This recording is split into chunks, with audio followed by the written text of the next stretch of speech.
মল্লার যদি এই সম্মেলনে সুযোগ নাও পায়, অন্য সম্মেলনেও ঠিক গাইতে পারবে।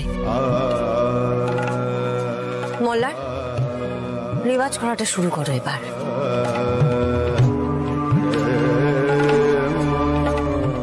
বৌদি, এসব কথা বলা না খুব সহজ।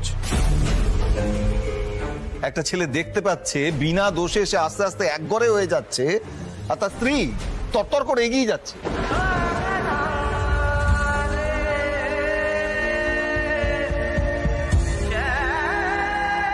এরপরেও তার রেওয়াজে কি করে মন বসে আমি জানি না বৌদি।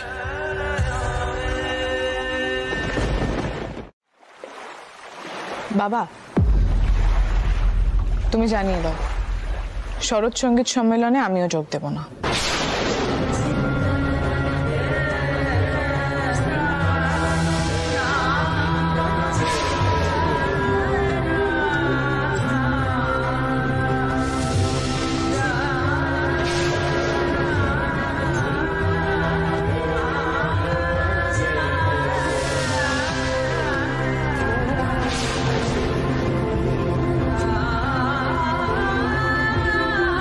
মানে রঞ্জা, এটা কি ধরনের সিদ্ধান্ত? তুমি সঙ্গীত সম্মেলনে বাজাবে বাস? আমি বাজাবো কি বাজাবো না সেটা একান্ত আমার একার ডিসিশন, আর কারণ নয়।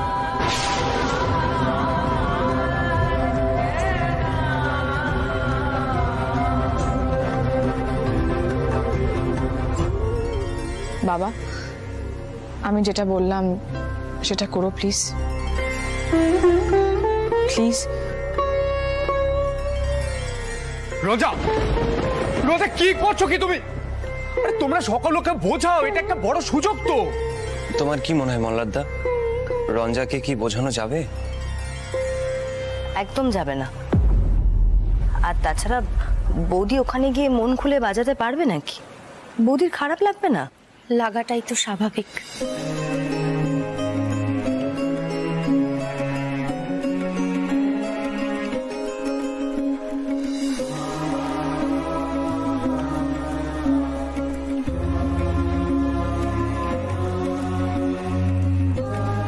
এভাবে তো রঞ্জার বড় ক্ষতি হয়ে যাচ্ছে। অন্যান্য জায়গা থেকেও যদি আমায় সরিয়ে দেয়, তাহলে তো রঞ্জা কোথাও গিয়ে বাজাবে না। না না না, এ হতে দেওয়া যায় না, কিছুতেই না।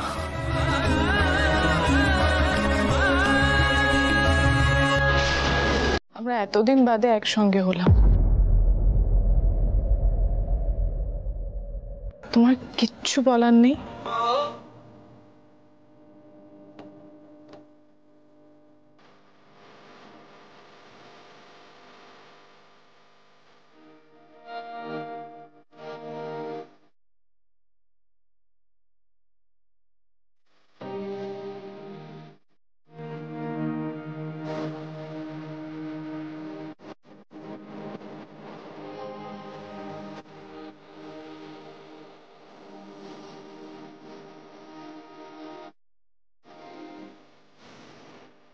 বলার মতো কি বা আছে? এর মধ্যে দেখা সাক্ষাৎ হয়েছে আমাদের দুজনের, যা বলার সবই বলেছি। নতুন করে কি আর বল।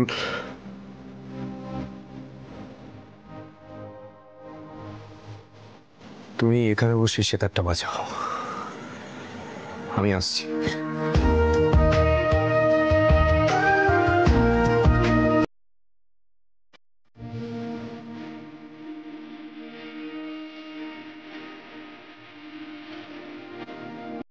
না রঞ্জা, আমারই আস্তে আস্তে দূরে সরে যেতে হবে। এভাবে তোমার সবকিছু নষ্ট হয়ে যেতে পারে না। আচ্ছা পিলু, আমি এখনো অব্দি তোমাদের মতন একজন নর্মাল ওয়াইফ হয়ে উঠতে পারিনি, তাই না? মানে? না মানে, তুমি আর আহিত তো একই সঙ্গে থাকো, তোমাকে দেখতে না পেলে আহির তোমাকে খুঁজতে আসে। কই মল্লার তো এরকম করে না। হোটেলের রুমে তো আমরা একসঙ্গেই ছিলাম, তখন তো একই ঘরে থাকতে কোনো সংকোচ হয়নি। তাহলে এখন যখন এতদিন বাদে আবার আমরা এক হয়েছি, আমারও তো ইচ্ছে করে যে একসঙ্গে কথা বলি, বা এই কটা দিন কিভাবে কাটালাম সেটা জানাই। তো অনেক অন্যরকম হয়ে গেছিল, হঠাৎ কেন?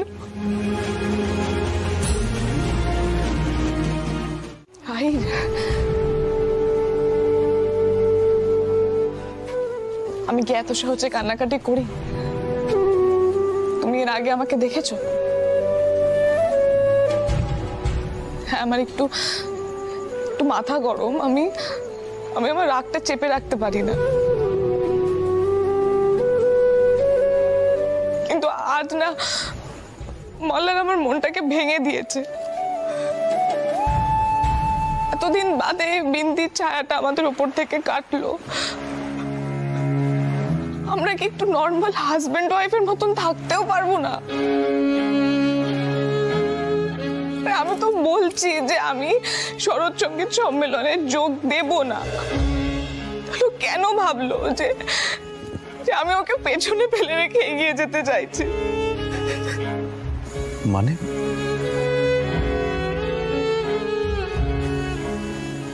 মোল্লার তোমায় এই সমস্ত কথা বলেছে?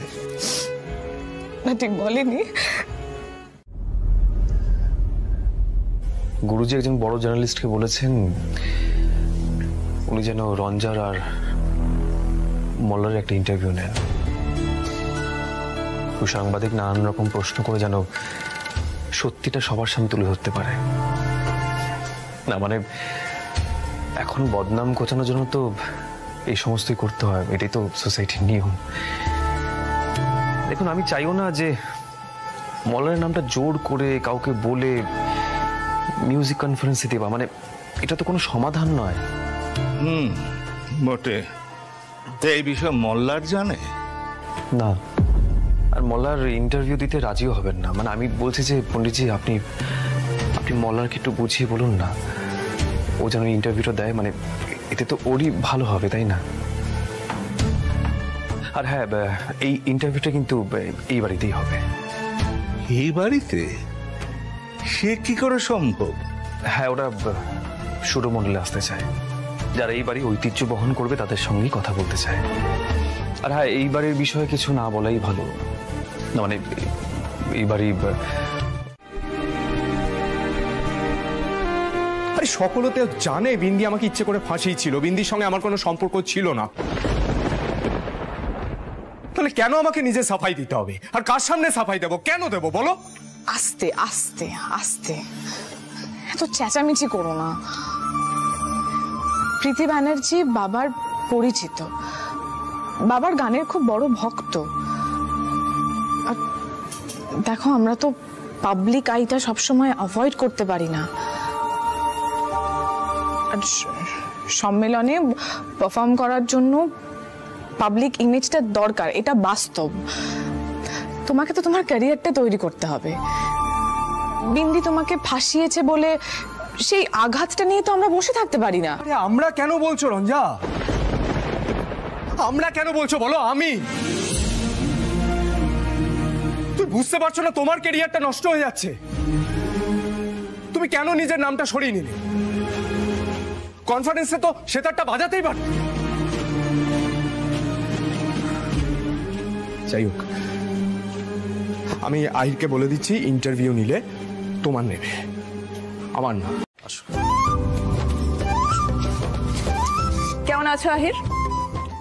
পণ্ডিতজি কিন্তু আগেই বলেছিলেন উনি ইন্টারভিউয়ে থাকবেন না। তোমার কি খবর বলো?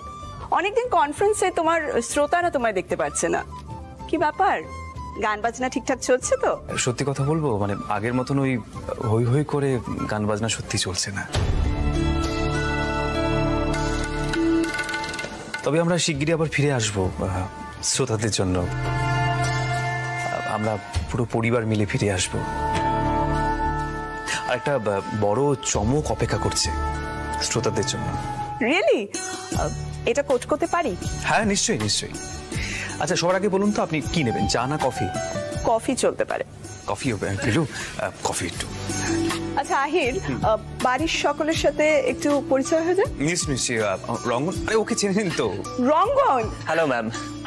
আরে উদয়বাবুর ছেলে তো তুমি। আপনার মনে আছে? নিশ্চয়ই। সুরমণ্ডলের সব কিছু আমার মনে থাকে রঙ্গন। আমি সুরমণ্ডলের অনেক বড় ফ্যান। মল্লিকা আমার ওয়াইফ। নমস্কার। মল্লিকা কিন্তু গান টান করে না। আচ্ছা, সবাই যদি গান গাইতে পারতো তাহলে তো হয়েই যেত। বলছি কি, আপনারা বসুন না, আমি বরং একটু আপনাদের জন্য মিষ্টির ব্যবস্থা করি। হ্যাঁ, প্লিজ ডোন্ট বদার ইয়োরসেলফ। এখন মিষ্টি টিষ্টি খাবো না, আগে একটু ইন্টারভিউটা হয়ে যাক।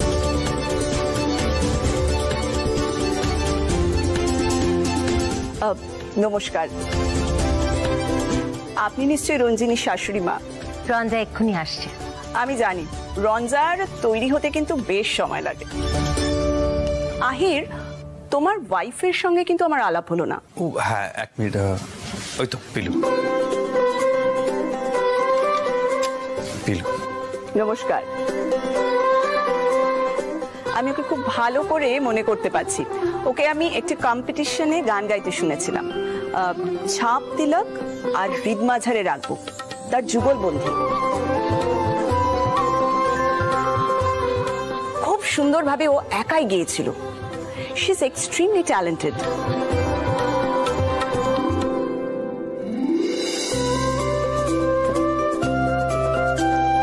Good morning.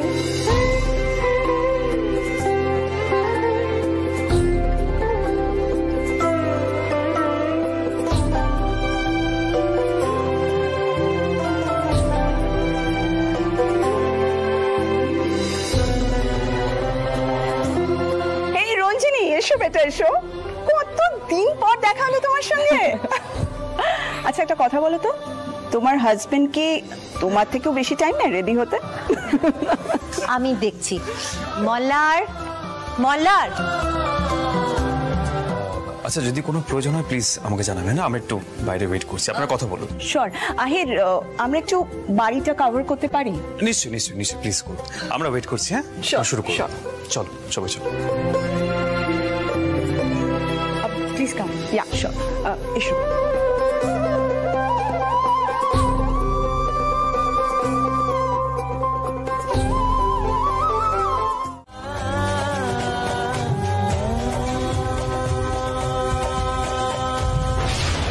রঞ্জা, রঞ্জা আমার কথাটা শোন। দেখ, যা হবার সে তো হয়ে গেছে, এখন আর চেঁচামেচি করে কি হবে? মল্লারদার হয়তো মাথা ঠিক ছিল না। বিন্দি এ বাড়িতে পা রাখার পর থেকে আমাকেও কম হেনস্থা হতে হয়নি রঙ্গন। আমার ওপর দিয়েও অনেক ঝড় গেছে, কিন্তু তাও তো আমি মাথাটা ঠান্ডা রেখেছি। তাহলে আমি যখন পেরেছি ও কেন পারবে না?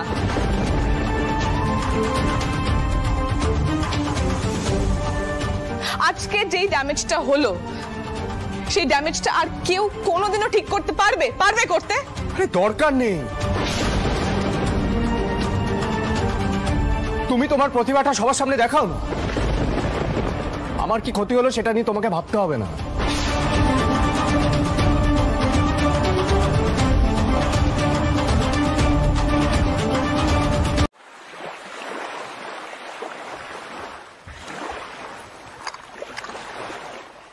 Thank you পিলু।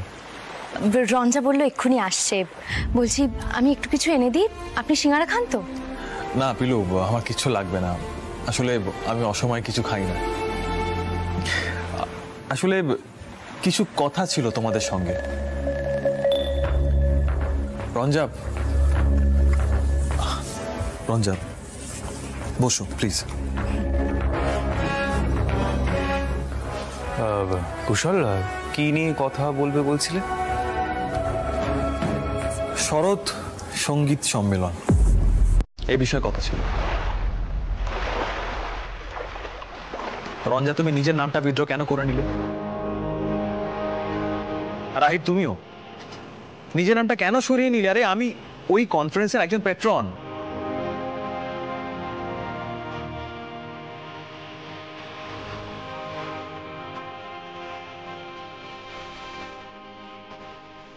দেখো, মল্লার বসু মল্লিকের জন্য আমি কিছু করতে পারিনি, কারণ সত্যি ওর যা পাস্ট রেকর্ড, অর্গানাইজাররা ওর নাম নিতে চাইছিলেন না। কিন্তু তোমাদের তো ওরা প্ল্যাটফর্ম দিতে চেয়েছিলেন। ইনফ্যাক্ট ওখানকার যিনি চিফ অর্গানাইজার, উনি নিজে আমাকে তোমাদের একথা বলার জন্য বললেন।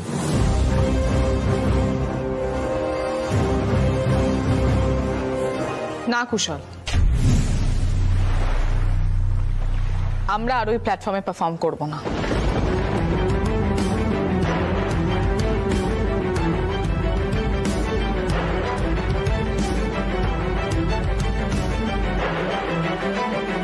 রঞ্জা, এটা বোকামি কিন্তু।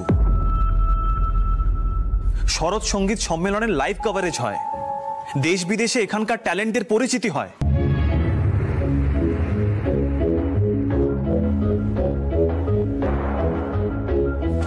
অবশ্য কাদের এসব কথা বলছি, মনে হচ্ছে যেন মায়ের কাছে মাসির গল্প করছি।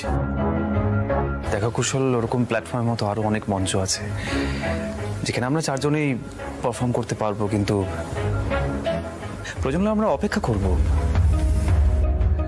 আহির, ছোট মুখে হয়তো বড় কথা হবে।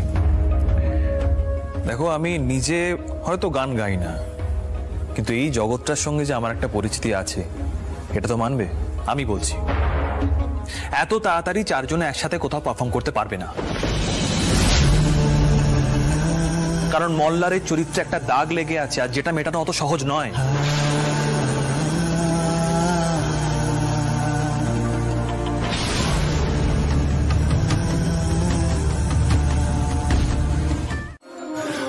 আমি সব কথা তোমাকে বুঝিয়ে বলতে পারবো না।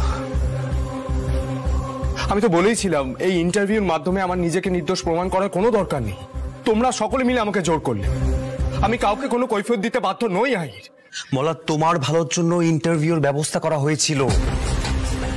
আজকালকার দিনে বদনাম রটলে বা মিথ্যে অপবাদ রটলে সেটাকে নির্মূল করে কি করে? তার জন্য তো মিডিয়ারই সাহায্য লাগে। তোমার চরিত্র নিয়ে প্রশ্ন উঠেছিল, তাই গুরুজি চেয়েছিলেন যে তুমি তোমার দিকটা বলো। এখানে কৈফিয়ত বলার এসব কথা আসছে কোত্থেকে? আসলে কি বলতো, এগুলো সব তোমার অজুহাত। তোমার মনের মধ্যে না অন্য কিছু চলছে। তুমি আমাকে একটু খোলসা করে বলো না কি হয়েছে। তুমি তুমি আমাকে বলো মোল্লার, আমি শুনছি, তুমি আমাকে প্লিজ বলো। মনে কি চলবে আহির? দেখো আহির, তোমার আমার সম্পর্কটা না অনেক কষ্ট করে তৈরি হয়েছে। সারা জীবন আমি একজন দাদাকে আমার পাশে পেতে চেয়েছি, কিন্তু পাইনি। এতদিন পর যখন তোমার আমার মধ্যে একটা সুস্থ সম্পর্ক তৈরি হয়েছে, প্লিজ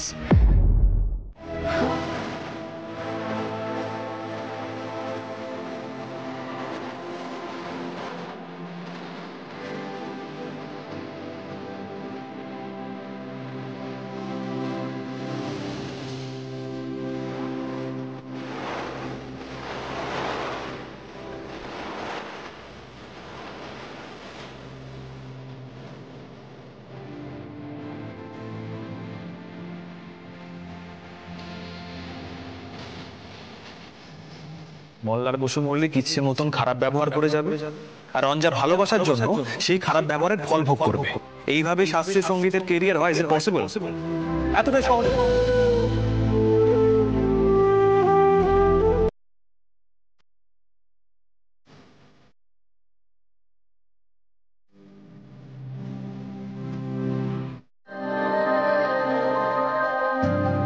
কি করে দেবো ডিভোর্স পেপারটা? আমাকে দিতেই হবে।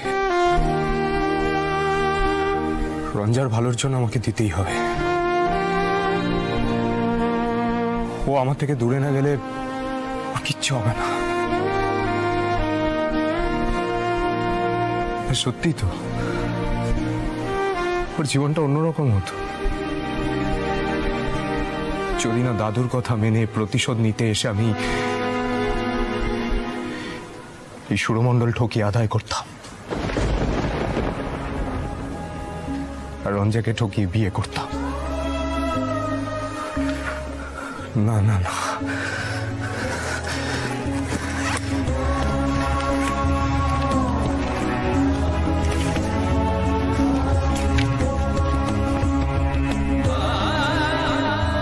আজ আজ এই প্রায়শ্চিত্ত করে নিতেই হবে, নিতেই হবে।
এই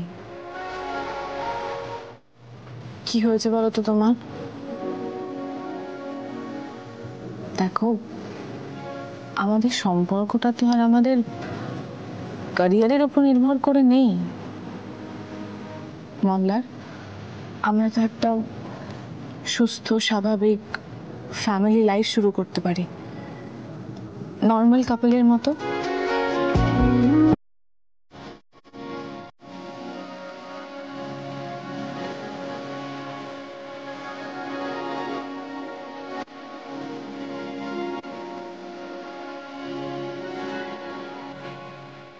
বিন্দি আসার আগে তো তুমি সেই কথাটাই বলেছিলে।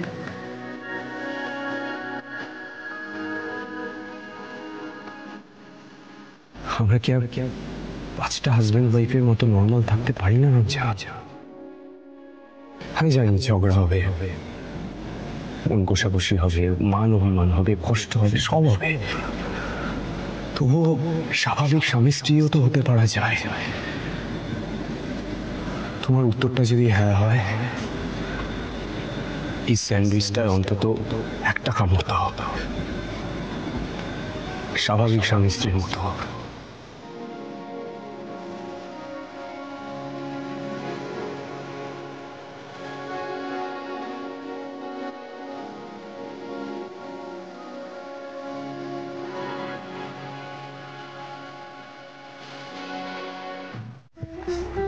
আমাদের এই বিয়েটা অভিশপ্ত রঞ্জা।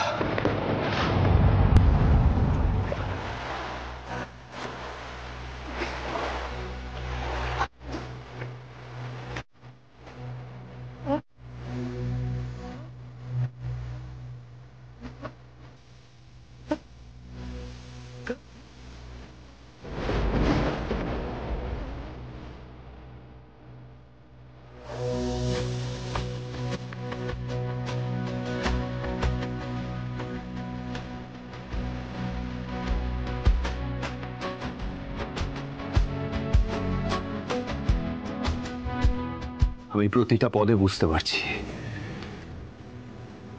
তোমাকে এই অভিশপ্ত বিয়ের বন্ধনে ধরে রাখতে চাই না আমি।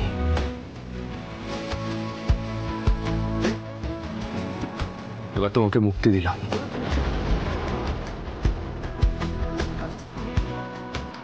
সোহিনী, ব্যাপারটা কি বলতো? মল্লারের আর কত আস্পর্ধা আমাদের সহ্য করতে হবে?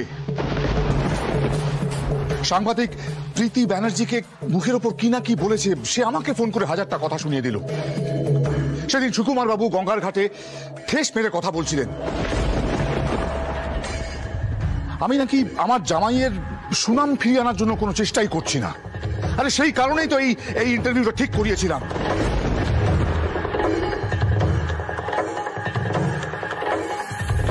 ইন্টারভিউতে তো মুখ ছোট করালোই, সাথে ডিভোর্স পেপার ধরিয়ে দিয়েছে রঞ্জাকে। এইসবের অর্থ কি? আদিত্যদা, তুমিও যদি এই সময় এভাবে উত্তেজিত হয়ে পড়ো তাহলে কি করে চলবে বলো তো? আমরা তো কেউ কিছু বুঝতে পারছি না কি হয়েছিল। দিব্যি মনে হচ্ছিল ওদের সম্পর্কটা ভালো হচ্ছে, ওরা একে অপরের জন্য কত কি করছিল। আমরা তো ভাবছিলাম ওরা বোধহয় দুজন দুজনকে ভালোবেসে ফেলেছে। হঠাৎ যে কোথা থেকে কি হয়ে গেলাম কিছু বুঝতে পারছি না আদিত্যদা। গুরুজি, মল্লারদা রঞ্জাকে খুব ভালোবাসে, আর সেটা আমরা সকলে খুব ভালোভাবে দেখেছি। তাহলে কেউ কাউকে বিয়ে ভাঙতে বলতে পারে না পিলু। তাহলে মানতে হয়, হয় সবই মল্লারের অভিনয় বা সে বদ্ধ উন্মাদ।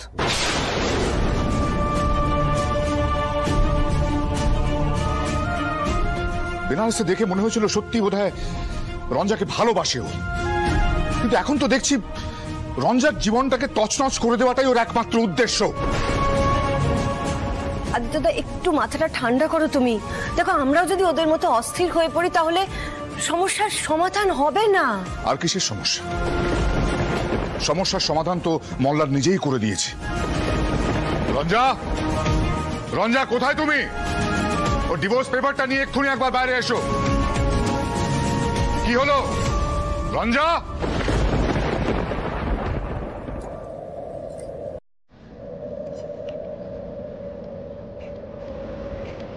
ধরো এটা, ধরো এটা।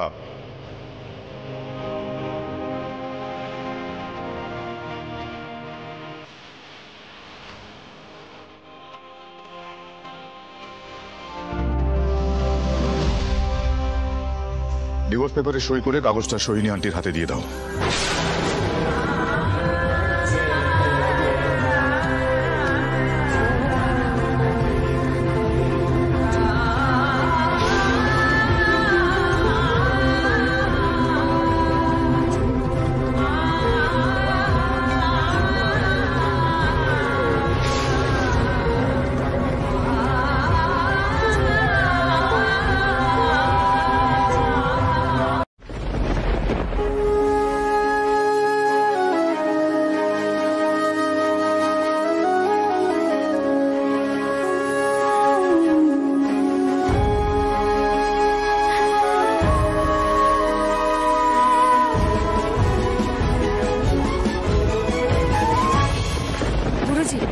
মল্লারদা কিন্তু এসব মন থেকে করেনি। রঞ্জা, কি হলো? তুমি বুঝতে পারছো না? পিলু, বাবা হিসেবে আমি সিদ্ধান্ত নিচ্ছি যে এই বিয়েটা ভাঙা দরকার।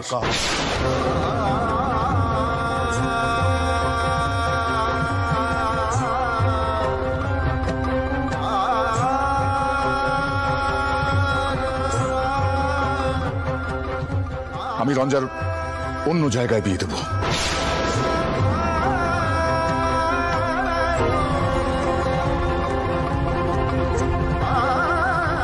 ওর জীবনটা এইভাবে তছনছ হতে দেব না আমি। রঞ্জার সই করো।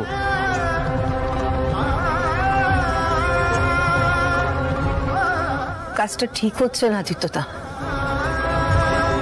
বটে বেশি তাড়াহুড়ো হয়ে যাচ্ছে। এইসব কথা বসু মল্লিক পরিবারের ছেলেকে গিয়ে বল সইনি।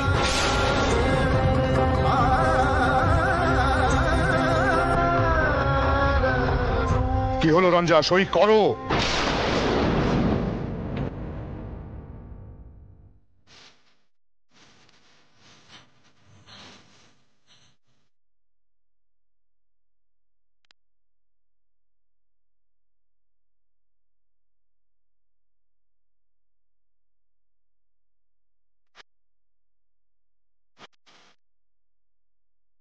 আজ যে কাজটা ও করেছে তারপরেও যদি তুমি ওকে ক্ষমা করে দাও, এই কাগজে সই না করো, তাহলে সেটা আমার অপমান হয়। রঞ্জা, সই করো।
তোমাকে এই অভিশপ্ত বিয়ের বন্ধনে ধরে রাখতে চাই না আমি।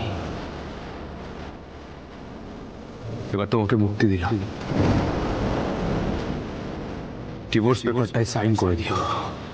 এই বিয়ে না ভাঙলে তুমি বাঁচবে না।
রাই দেখো হঠাৎ করে কিরকম ঝড় বৃষ্টি আসছে।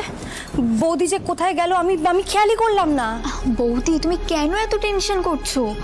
দাদা তো গেছে খুঁজতে। রাই তুমি বুঝতে পারছো না, আমারই তো উচিত ছিল ওর উপরে নজর রাখা। ও তো খুব অস্থির হয়ে রয়েছে, ওর মনের অবস্থা ভালো নেই। এখন আর এসব কথা বলে কি লাভ? আদিত্যদা তো তোমার ওপর ভরসা করেছিল কিনা? আমি তো ভয়ের চোটে আদিত্যদাকে ডাকতেই পারছি না। তোমার দাদা যে কাণ্ডটা করলো তাতে আদিত্যদা একেবারে ভেঙে পড়েছে, আর সেটাই খুব স্বাভাবিক, তাই না? চোখের সামনে যদি মেয়েকে বাবা হয়ে এই অবস্থায় দেখে, কোন বাবা সহ্য করতে পারবে? যবে থেকে না তোমাদের এই বসু মল্লিক পরিবার চন্দননগরে পা রেখেছে, ঠিক তবে থেকে আমাদের একটার পর একটা ক্ষতি হয়ে যাচ্ছে, একটার পর একটা সর্বনাশ হয়ে যাচ্ছে। আমি জানি না তোমার দাদু কোন জন্মের প্রতিশোধ তুলছে আমাদের ওপর। না না মা, আপনি আমার কথাটা একটু শুনুন। আমার দাদা বৌদিকে মন থেকে ডিভোর্সটা দিতে চায় না। আমি এখনো বলছি এই কথাটা, আমার খুব বিশ্বাস এটা। দাদা বৌদিকে খুব ভালোবাসে। দাদা নিজের জীবনে তোয়াক্কা না করে বৌদিকে বাঁচাতে জলে ঝাঁপ দিয়েছিল। আমার খালি মনে হচ্ছে যে এই ডিভোর্সটা একটা শুধুমাত্র অজুহাত। কিন্তু কেন যে ওরা একে অপরের থেকে দূরে সরে যেতে চাইছে এটি আমরা তো ধরতে পারছি না মা। তাই না মল্লিকা? এটা একটা অজুহাত, ধরতে পারছো না? এসব কথার কি মানে আছে বলতে পারো? শোনো মল্লিকা, আমি কিন্তু একটা কথা বলছি, জীবনটা না বাস্তব, তোমার এই সিনেমা নয়। একটা ডিভোর্স পেপার হাতে দিয়ে ধরিয়ে দিলাম, তারপর বললাম মনে মনে আমি তোমাকে খুব ভালোবাসি। ন্যাকামো দেখলে গাপিতে ঝরে যায় একেবারে। রঞ্জার তো কম ক্ষতি করেনি মল্লার, আমি তো আর সেটা ভুলে যাইনি। আমি প্রথম দিন থেকে ওই মল্লারকে একদম সহ্য করতে পারি না, আজও সহ্য করতে পারি না।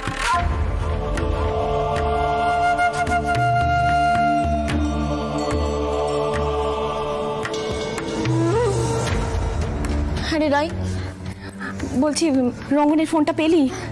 না মা, দাদা তো ফোনই ধরছে না। রঞ্জা আমার কথাটা শুনে এরকম করিস না। তুই কেন বুঝতে পারছিস না? রঞ্জা রঞ্জা রঞ্জা কি হয়েছে তোরা? তুই ঠিক আছিস তো রঞ্জা?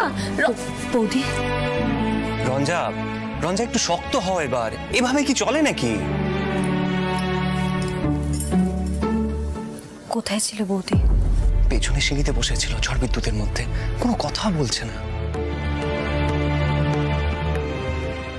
বৌদি রঞ্জা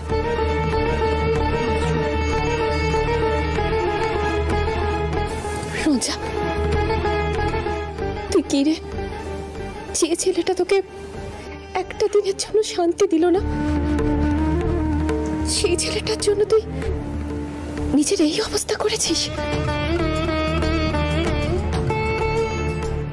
যে তোকে ডিভোর্স পেপার হাতে ধরিয়ে দিল, কথা নেই বার্তা নেই, বিয়েটা ভাঙার কথা বলতে একবারও মুখে পাতলো না, তার জন্য তুই এত কষ্ট পাচ্ছিস বাবা? হ্যাঁ রে রঞ্জা, তুই তেমন ছিলিস না, তুই তো খুব শক্ত ধাতের মেয়ে।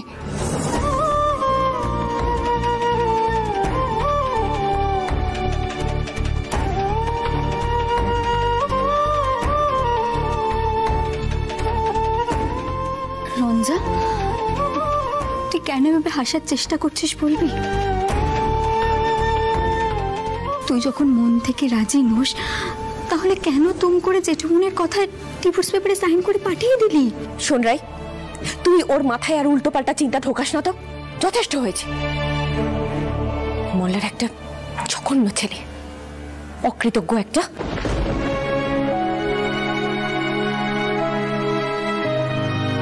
যে মেয়েটা ওর জন্য এত কিছু করলো, তার এই প্রতিদান?